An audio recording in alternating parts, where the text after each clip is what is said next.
स्वयंसेवक सारखा एक व्हॅलेंटरी म्हणून माझं गावातलं कोणतं राहायला पाहिजे म्हणून तुम्ही काय करा, तुमचे गाव असेल, तुमचे पाहुण्याचे गाव असेल, शेजारी गाव असेल, तुमच्या ओळखीची गाव असेल, तर तुम्ही आता सायंकाळी प्रसाद करून वरी जा, वॉकिंग करत वरी जाऊन फोन लावा.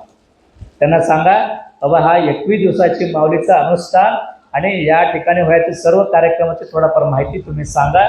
आणि 16 तारखेला मात्र सकाळी 10 वाजेपर्यंत किमान एक गावातले एक तर गाडी भरून लोक आले तर 21 दिवसाची फळ त्यांना सुद्धा लाभते.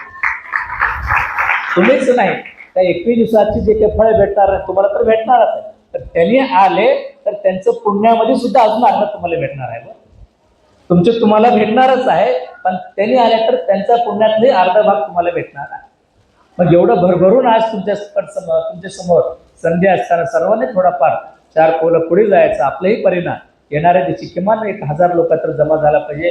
त्या दिवशी तमलूरकर आप्पा आणि आपले मांजरसुंदेचे आप्पा दोन्ही शिवाचार्य येणार आहेत. अनेक आपली मंडळाचे ट्रस्टचे अध्यक्ष असतील, इथले सर्व विश्वस्त मंडळी आहेत आणि विनय कोरे साहेबांचे प्रयत्न चालू आहेत. विश्व हिंदू परिषदेचे शिवप्रसादजी कोरे म्हणून आहेत आणि आपले इथले पुजारी आहेत, इथले आपले विश्वनाथ संगरकर आहेत. असे अनेक मान्यवर ह्या भाग उद्या त्या 16 तारखेच्या कार्यक्रमाला येणार आहेत. तर त्या सर्व मंडळी आल्यानंतर सर्वांना वाटलं पाहिजे की खरंच बाबा नांदेड, लातूर ह्या भागातील सर्व समाजाने कुठं तर आपले माऊलीचं प्रति एवढ्या श्रद्धेने येत आहे, त्यांच्या अंतकरण भरून आला पाहिजे.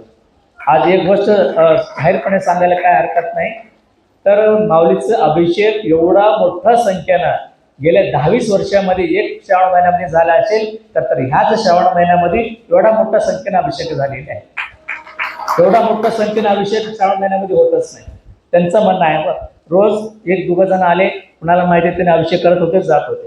रोज किमान 11 ते 15 जोडपे बसून एक गावाची मंडळी बसून सलग 21 दिवस अभिषेक होणं म्हणजे त्यांचे 8-10 वर्षाचे इतिहासमध्ये त्यांनी सांगितले पहिल्यांदाच हा एवढा मोठा माऊलीला अभिषेक होऊ लागला असं त्यांनी म्हटलेलं आहे. आणि तेवढंच नव्हे तर एवढा मोठा बिल्डिंग त्यांनी केलेत ना, या बिल्डिंग मध्येही सुद्धा पहिल्यांदा काशी जगद्गुरूचे अनुष्ठान झाले, नंतर अहमदपूरकर आप्पांचे झाले अनुष्ठान,